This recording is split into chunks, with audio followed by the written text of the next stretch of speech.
नमस्कार दोस्तों, आप सभी का स्वागत करता हूं फोटोशॉप 2020 के इस सीरीज़ में, जिसमें आज हम लोग पार्ट 11 कवर करने जा रहे हैं। और आज का हमारा टॉपिक रहने वाला है मूव टूल। अभी तक हम लोग बेसिक ही कवर कर रहे हैं, थोड़े दिनों में हम लोग एडवांस टॉपिक स्टार्ट कर देंगे। लेकिन मेरा ये मानना है कि जो भी सीखना है अच्छी तरह से सीखना है और इन डिटेल सीखना है। इसलिए हम लोग ने आज तक जो भी टूल, जो भी ऑप्शन सीखे, पूरे के पूरे इन डिटेल में सीखे। और आज का ये जो हमारा टॉपिक है मूव टूल, वो भी हम लोग पूरा इन डिटेल ही कवर करने वाले हैं। तो मैं एक बात आपसे कहना चाहता हूं दोस्तों, गौर फरमाइएगा। अगर ज़िंदगी में अचीव करना चाहते हो अपना गोल, अगर ज़िंदगी में अचीव करना चाहते हो अपना गोल, तो हमेशा आपके साथ है ये अमोल। जी हाँ, मैं हूँ आपका दोस्त अमोल और हमेशा आपके साथ ही रहूँगा। अगर कोई भी टूल सीखते हो, कोई भी एप्लीकेशन सीखते हो, अगर आपको कुछ भी डाउट है तो आप मुझे कमेंट में ज़रूर पूछेगा। मैं हर एक आपके सवालों के जवाब ज़रूर दे दूँगा। तो चलिए बिना वक्त ज़ाया किए जल्दी से प्रैक्टिकल स्टार्ट कर देते हैं।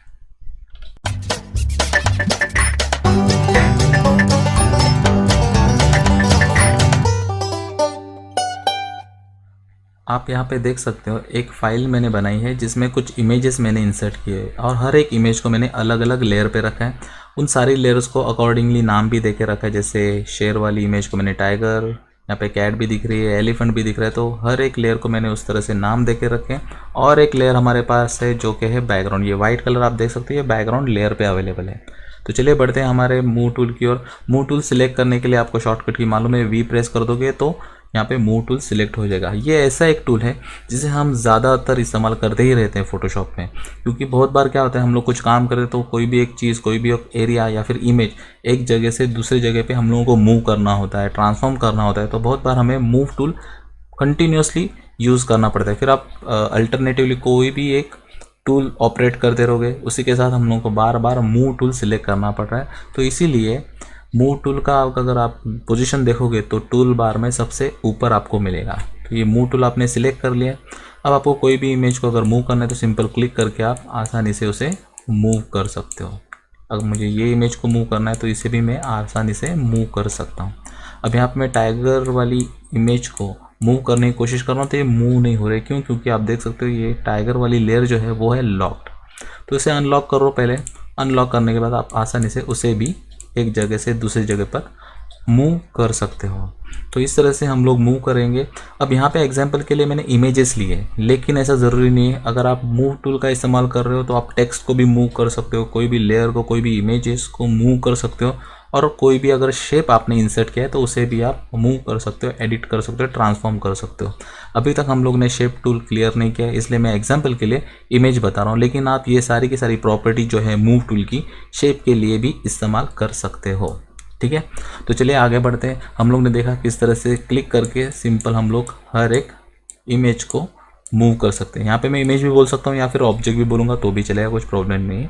ठीक है, तो यहाँ पे कोई भी ऑब्जेक्ट पे क्लिक करो, उसे मूव कर सकते हो।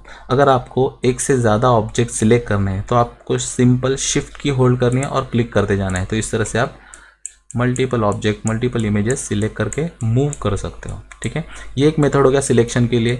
दूसरा मेथड क्या है, तो सिंगल क्लिक एंड ड्रैग करो वो एरिया, तो इस तरह से इमेज सिलेक्ट हो जाएगी। दूसरी इमेज सिलेक्ट करने जाओगे तो फर्स्ट वन वाली सिलेक्शन थी वो चली जाएगी। आप देख सकते हो यहाँ पे बाउंडिंग बॉक्स आ रहे हैं, तो इसका मतलब ये सिलेक्टेड है। ठीक है, अब यहाँ से भी पता कर सकते हो कि कौन सा लेयर सिलेक्ट है, उस हिसाब से इमेज यहाँ पे आपको दिखाई देगी। अब यहाँ पे एलिफेंट वाली इमेज सिलेक्ट, क्योंकि मैंने एलिफेंट सिलेक्ट किया है। तो ये मेथड से अगर आपको सिलेक्शन करना है एक से ज़्यादा इमेजेस, ऑब्जेक्ट, तो आपको फिर से शिफ्ट की होल्ड करनी है और ड्रैग करते जाना है एरिया को। अब यहाँ पे एक चीज़ मैं बताना चाहता हूँ, अगर आपको कोई भी इमेज सिलेक्ट करनी है तो आप उस इमेज को पूरा कवर करने की ज़रूरत नहीं है। जैसे कि मैं यहाँ पे क्लिक और ड्रैग करने की कोशिश कर रहा हूँ, कुछ इस तरह से दिख रहा है। मैंने कोई भी इमेज पूरी कवर नहीं की है सिलेक्शन में, थोड़ा सा उसका पोर्शन कवर किया है सिलेक्शन में, पूरी की पूरी इमेज यहाँ पे सिलेक्ट हो जाएगी। तो ये मेथड है, आप एक से ज़्यादा ऑब्जेक्ट, इमेजेस सिलेक्ट कर सकते हो बाय हेल्प ऑफ शिफ्ट की। ठीक है, तो आगे बढ़ते हैं। अब यहाँ पे बाहर क्लिक कर रहा हूँ। आपको अगर लेयर्स को मूव करना है तो भी आप यहाँ से मूव कर सकते हो, अप डाउन। ठीक है, ये तो आप सबको मालूम ही है। अब पोजीशन तो चेंज कर सकते हैं। हमने देखा किस तरह से नंबर ऑफ इमेजेस ये हम लोग यहाँ पे सिलेक्ट कर सकते हैं, ऑब्जेक्ट सिलेक्ट कर सकते हैं।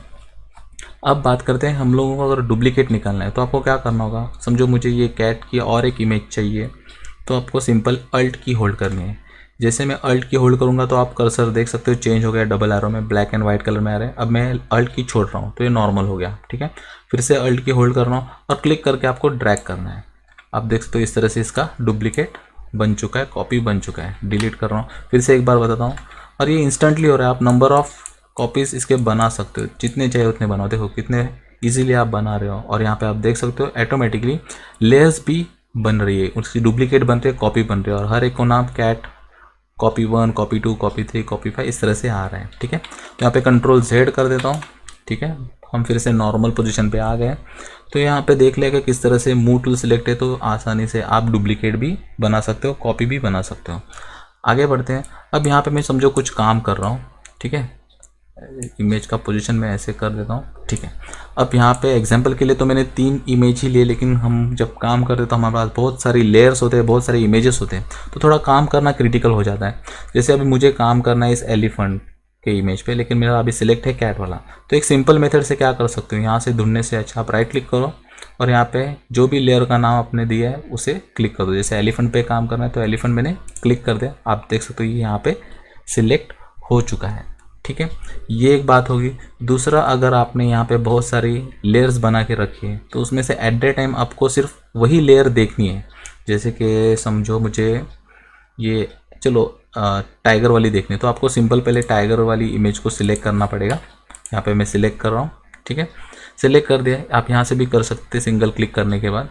ये होने के बाद आपको क्या करना है, कहीं पे भी जो ब्लैंक स्पेस है वहाँ पे राइट क्लिक करना है और सेकेंड वन ऑप्शन आपको मिल जाएगा आइसोलेट लेयर। आइसोलेट लेयर क्या काम करता है, तो बहुत सारी लेयर्स की भीड़ में से जो भी आपको रिक्वायर्ड लेयर है उसे साइड में निकाल देगा, सिर्फ वही डिस्प्ले में आपको दिखाई देगा, ठीक है। तो यहाँ पे वही इमेज, वही लेयर किस तरह से पता चलेगा कि आपको कौन सी इमेज आइसोलेट या फिर कौन सी लेयर आपको आइसोलेट करनी है, तो उसे सिलेक्शन में रखना ज़रूरी है। तो पहले उस लेयर को, उस लेयर के जो भी ऑब्जेक्ट है उसे सिलेक्ट करो सिंगल क्लिक करके, और फिर आपको सिंपल आइसोलेट लेयर पे क्लिक करना है। जैसे आइसोलेट लेयर क्लिक करोगे आप देख सकते हो सारी की सारी लेयर्स जो थी वो हाइड हो चुकी है। अब इसके साथ आपको जो कुछ भी करना है, इसे लॉक करना है, इसे प्रॉपर्टी में कुछ चेंज करना है, ओपेसिटी फील चेंज करना है, या फिर ब्लेंडिंग ऑप्शन में कुछ चेंजेस करना है तो कर सकते हो। तो इस तरह से आप इंस्टेंटली जो भी रिक्वायर्ड लेयर होती है, इमेज होती है, उसे सिलेक्ट कर सकते हो या फिर डिस्प्ले में ला सकते हो, ठीक है। फिर से राइट क्लिक कर रहा हूँ ब्लैंक स्पेस पे, मुझे फिर से सारी की सारी लेयर्स चाहिए, तो यहाँ पे डिसएक्टिवेट कर दो आइसोलेट लेयर्स। ये सारी की सारी वापस आ चुकी है, ठीक है। तो ये एक मेथड है। आप यहाँ पे राइट क्लिक करके भी आपको जो चाहिए वो लेयर सिलेक्ट कर सकते हो। जैसे कैट चाहिए तो कैट पे मैंने क्लिक कर दिया। तो ये मेथड है, आप इंस्टेंटली कोई भी लेयर सिलेक्ट करो जब आपका सिलेक्ट होगा मूव टूल, ठीक है। अब हमने देखा कि हम लोग किस तरह से क्लिक करके ऑब्जेक्ट को, इमेज को यहाँ से वहाँ हम लोग मूव कर सकते हैं, ठीक है। अब यहाँ पे एलिफेंट को मैं मूव कर रहा हूँ, आप देख सकते हो मैं सर्कल की तरह मूव कर रहा हूँ, लेकिन मुझे इसे मूव करना है एक स्ट्रेट लाइन में।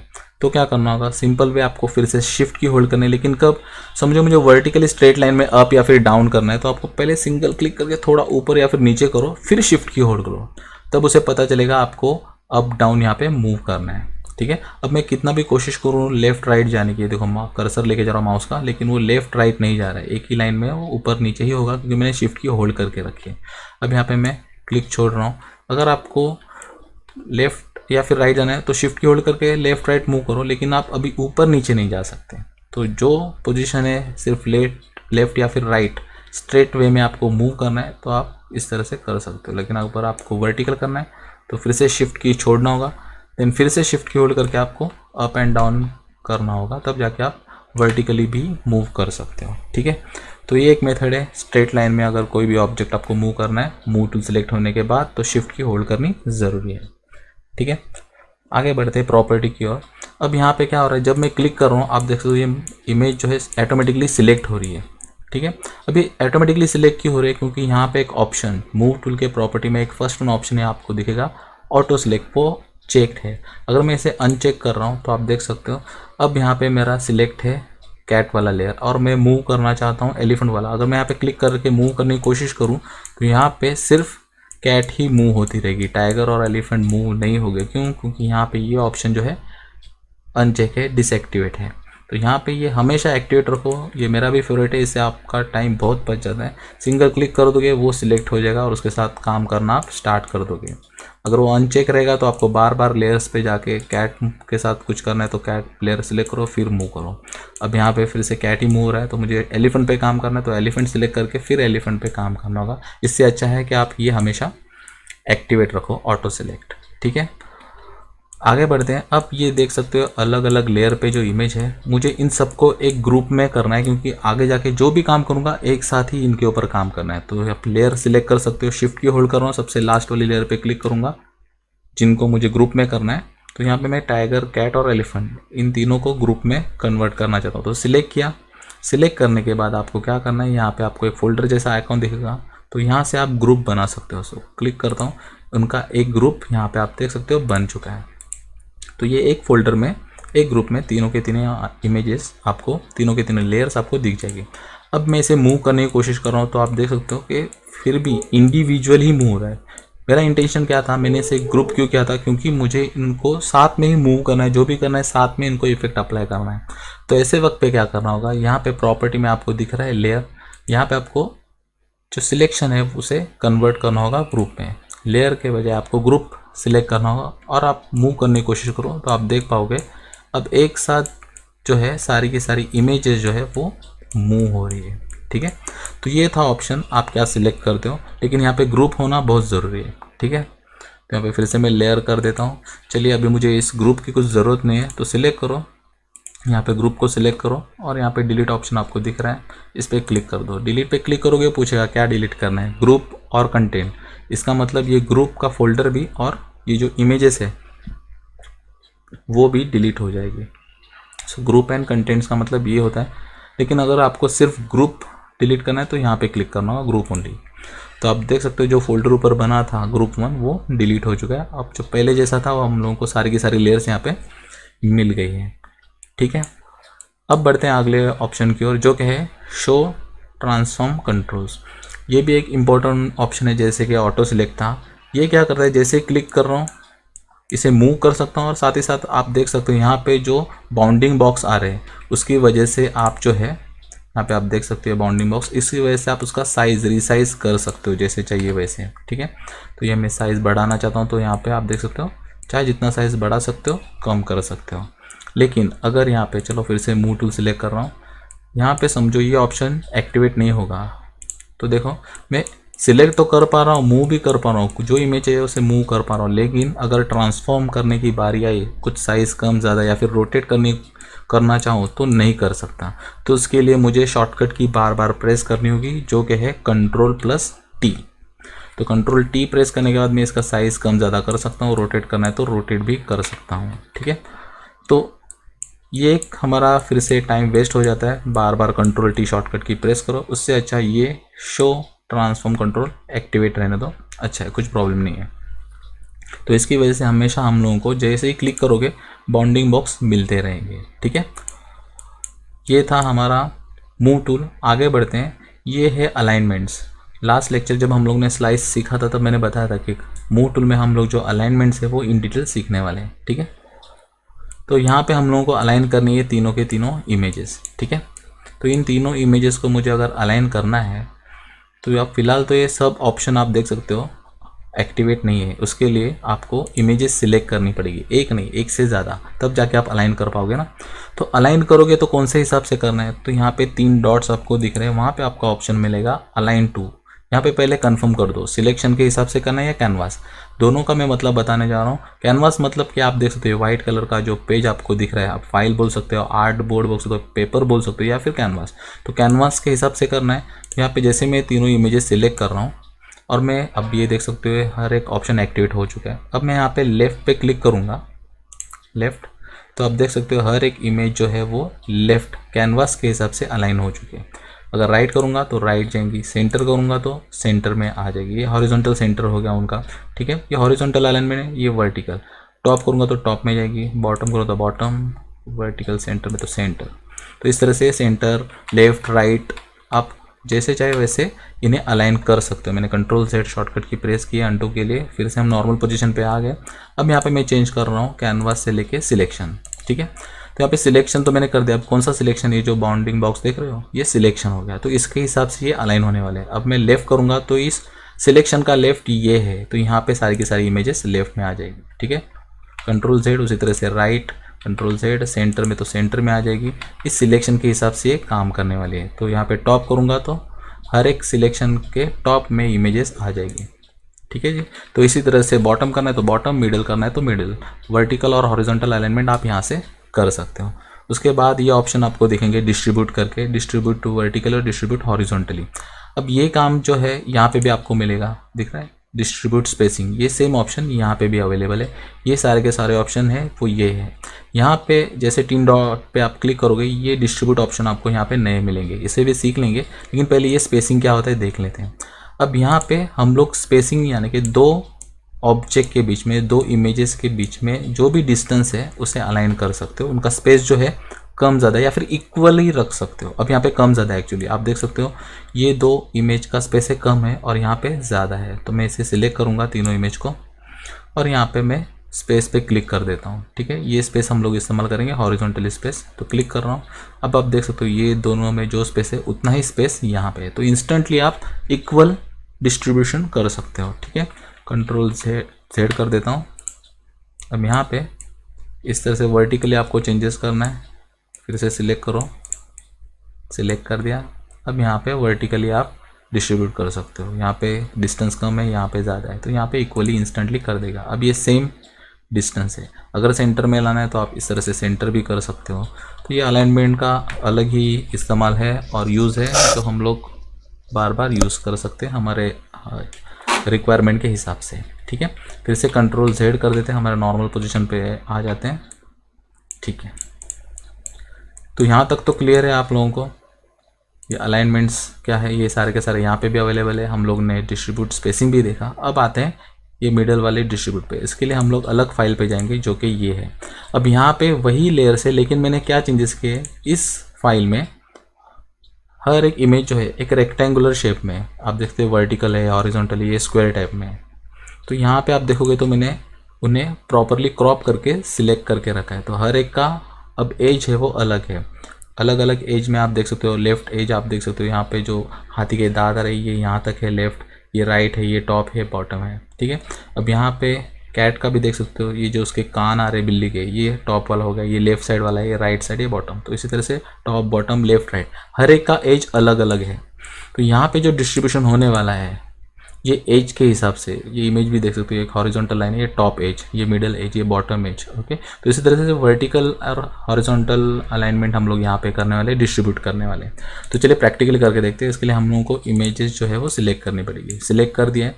अब यहाँ पे अगर मैं क्लिक करूँगा ये वाले, यानी कि डिस्ट्रीब्यूट लेफ्ट एज, तो यहाँ पे हर एक इमेज का लेफ्ट एज क्या है, तो ये हाथी के ये दांत है, बिल्ली का ये साइड है और ये टाइगर का ये वाला है। जब मैं यहाँ पे क्लिक करूँगा तो इक्वली डिवाइड करेगा डिस्टेंस को।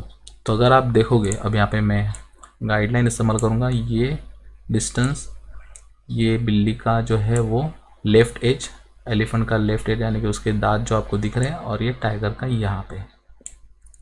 तो हर एक इमेज का लेफ़्ट एज जो है ये डिस्टेंस सेम होने वाला है, क्योंकि ये अलाइन हम लोग ने और डिस्ट्रीब्यूट जो किया है वो लेफ़्ट एज के हिसाब से किया है, ठीक है। तो यहाँ पे फिर से कंट्रोल जेड, गाइडलाइन हटा देता हूँ, फिर से तीनों को सिलेक्ट कर रहा हूँ। उसी तरह से अगर आप अलाइन करना चाहते हो राइट तो राइट में हो जाएगा, बॉटम में करना चाहते हो तो बॉटम एज के हिसाब से वो अलाइन हो जाएंगे, ठीक है, जो भी डिस्टेंस रहेगा। यहाँ पे चलो राइट कर देते हैं, राइट पे क्लिक कर रहा हूँ। तो यहाँ से लेके यहाँ तक का जो डिस्टेंस है वो इक्वल रहेगा, और यहाँ से लेके यहाँ तक का डिस्टेंस है वो इक्वल रहने वाला है। अगर आपको चेक करना है तो गाइडलाइन का इस्तेमाल कर सकते हो, तो आपको एक आइडिया आ जाएगा, ठीक है। तो यहाँ पे आप देखोगे तो ये डिस्टेंस जो है इक्वल रहने वाला है। तो ये जो था डिस्ट्रीब्यूट ही हो रहा है, लेकिन एज के हिसाब से, जो भी एज रहेगा यहाँ पे इमेज का उसके हिसाब से डिस्ट्रीब्यूट हो जाएगा, ठीक है। तो ये वर्टिकल और हॉरिजॉन्टल डिस्ट्रीब्यूशन है, और ये जो डिस्ट्रीब्यूट है वो स्पेसिंग रहेगा, जो भी इमेज रहेगा उसका वो लेफ़्ट साइड राइट साइड से डिस्टेंस जब ये दोनों के बीच में वो इक्वली डिवाइड करने वाला है, ठीक है। तो ये थे हमारे मूव टूल के प्रॉपर्टीज़ यहाँ तक। नेक्स्ट प्रॉपर्टीज़ जो है वो है 3D ऑप्शन से रिलेटेड, लेकिन हम लोग ने अभी तक 3D ऑप्शन सीखा नहीं है।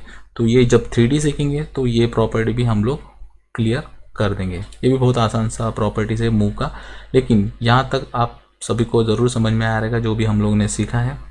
तो दोस्तों आज के लिए इतना ही, मिलते हैं अगले लेक्चर में। Thank you.